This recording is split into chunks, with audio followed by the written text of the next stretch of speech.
yukadzibu biddin fadzalika alladzi yad'ul wa la yahuddu ala ta'amil miskin. Anak yatim kagak punya kasih sayang, bentak-bentak sama orang miskin kagak pernah punya kasih sayang, boro-boro ngasih, ngina malah iya. Au ghairihi, ataupun karena yang lainnya, mohon maaf, karena cacatnya, karena kurangnya, karena warna kulitnya, karena kitingnya, kiting pakai diomongin. Awas nih, apa yang ada dalam diri orang tersebut jangan pernah kita pandang remeh dan pandang jelek menurut pandangan kita. Asa an takrahu syai'an fahuwa khairul lakum wa asa an tuhibbu syai'an fahuwa syarrul lakum. Bisa jadi apa yang kita benci, ini kan maknanya umum ya, itu baik buat kita, atau bisa jadi sesuatu yang kita suka itu buruk buat, nggak ada yang tahu rahasia Allah Subhanahu wa taala. Fallaiku ta'zimuhu, maka selayaknya sesama muslim itu ta'zimuhu, saling menghormati, wa ikramuhu, dan memuliakan. Bukan menghormati memuliakan karena status kekayaan, karena status sosial yang bagus dalam masyarakat, tetapi kita memuliakan karena sesama mus. Allah aja kagak mandang manusia dari rupanya, Bu. Innallaha la yanzuru ila suwarikum wala ila ajsamikum walakin yanzuru ila qulubikum wa niyatikum. Sesungguhnya Allah kagak lihat rupa kita, enggak lihat harta kita, enggak lihat pakaian kita, tapi yang Allah lihat hati kita. Nabi pernah ditegur sama Allah. Nabi pernah ditegur. Ini teguran dari Allah buat Nabi, jangan dianggap Nabi lalai, bukan ya, karena semuanya menjadi pelajaran buat manusia. Salahnya Rasul itu bukan kelalaian, tetapi memang Allah yang membuat lalai supaya menjadi pelajaran buat umatnya. Nabi lagi ngobrol nih sama pembesar-pembesar Quraisy, lagi ngobrol sama orang-orang kaya, dibikin lupa sama Allah Subhanahu wa taala. Ada Abdullah ibnu Ummi Maktum, seorang sahabat yang miskin, yang matanya buta, tapi dicuekin sama Nabi. Nabi gak sengaja. Maka Rasulullah SAW ditegur sama Allah dalam Al-Quran, abasa wa tawalla an ja'ahul a'ma wa ma yudrika la'allahu yazzakka aw yadzakkaru fatanfa'ahu dzikra amma man istaghna. Panjang ayatnya dalam surat Abasa di juz Amma itu, surat ketiga setelah Amma yatasaalun wan nazi'ati gharqa, lalu surat yang berikutnya Abasa wa tawalla. Kenapa muka ente bermuka masam, kata Allah. Anja'ahul a'ma, saat datang kepada kamu seorang yang buta. Ditegur Nabi itu. Jangan gara-gara dia buta ente merengut, jangan gara-gara dia miskin ente merengut. Masya Allah. Nah ini jangan sampai terjadi sama kita. Udah, jangan hitung-hitungan sama orang, jangan lihat-lihat orang itu dari status sosial. Selama dia muslim, selama dia mukmin, selama dia orang yang beragama Islam, wajib kita harus menjaga fallaiku ta'zimuhu wa ikramuhu. Maka wajiblah kita untuk memuliakannya dan menghormatinya. Fajami'u ma yu'dhil muslim haramun. Semua hal yang dapat menyakiti orang muslim yang lain adalah hukumnya haram.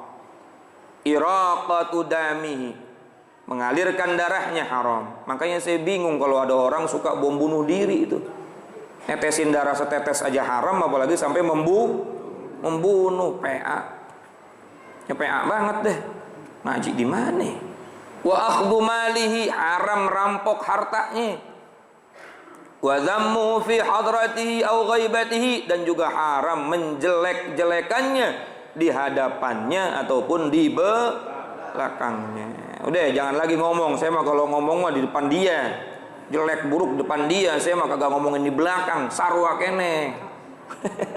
Sama aja begitu juga. Nah, ini ada hadis yang harus kita perhatikan supaya kita udah ngerem lagi dah, kagak usah gibah sama orang lain. Kita baca hadisnya, Bu. Lihat kitabnya. Wa fil hadis, dalam sebuah hadis, man mata taiban minal ghibah fahuwa akhiru may yadkhulul jannah. Barang siapa orang yang mati dalam keadaan taubat dari berghibah.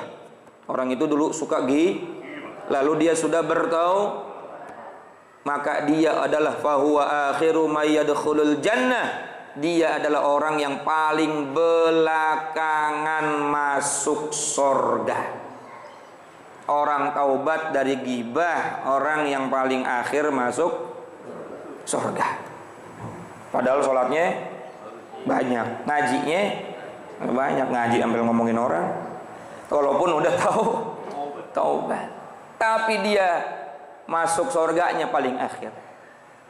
Wa man mata musirran 'alaiha, dan barang siapa yang mati masih terus dalam berbuat ghibah, mati belum sempat tobat dari ghibah, bahkan lagi ngomongin orang, tiba-tiba malaikat Israel datang. Lu tahu nggak? Tetangga gua yang ngono mati. Lagi ngomongin orang mati. Lagi benci sama orang mati. Lagi hasud sama orang mati.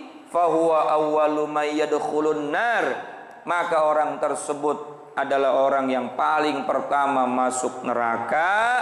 Wa huwa yabki, sambil menangis. Artinya orang tersebut ibadahnya tidak menolong dirinya karena banyaknya hubungan yang rusak terhadap sesama manusia. Masyaallah, nauzubillah min zalik.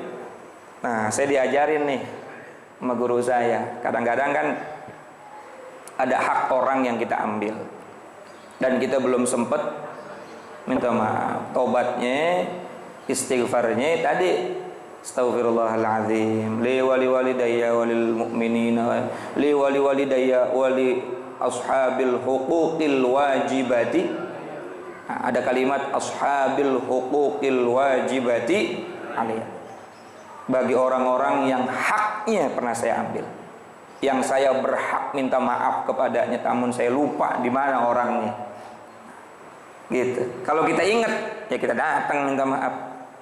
Kalau kita kagak tahu tempatnya, rumahnya kagak tahu, apalagi orang yang udah meninggal dunia, bacain Quran, hadiahin pahalanya. Ya Allah, mudah-mudahan ini hadiah pahala buat orang tersebut yang pernah saya omongin.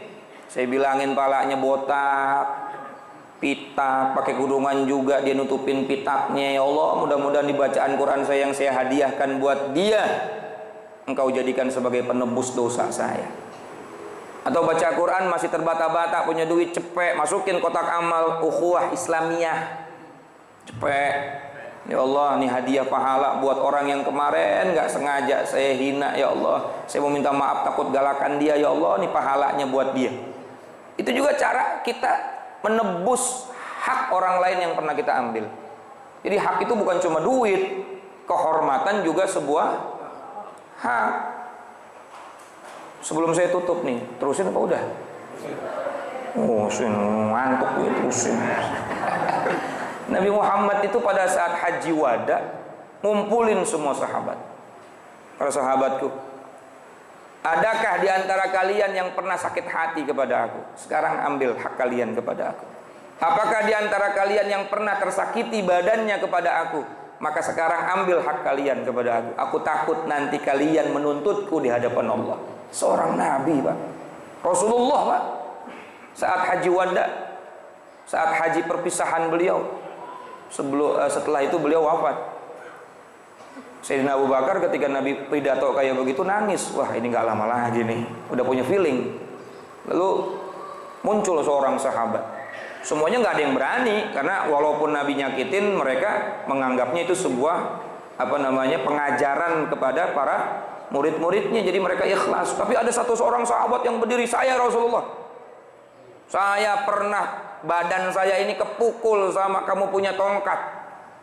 Oh, sini. Pukul saya. Supaya nanti saya di akhirat kagak dituntut oleh Allah Subhanahu wa taala. Umar bin Khattab udah kesel, Pak. Ini orang kagak tahu diri nih. Timbang maafin aja apa susahnya. Udah di depan Nabi, Pak. Udah dikasih tongkatnya nih. Rasulullah mau dipukul. Ntar dulu ya Rasulullah. Waktu engkau memukul badan saya atau badan saya terkena pukulan engkau, pada saat itu saya dalam keadaan tidak menggunakan pakaian, telanjang dada, Maka saya pengen itu dilakukan dalam keadaan telanjang dada. Sahabat teriak, Pak, ini orang agak tahu diri nih. Padahal Nabi saat itu nggak sengaja, jadi pengen mukul kudanya atau untanya, tiba-tiba di belakang ada orang, nggak sengaja kena tuh.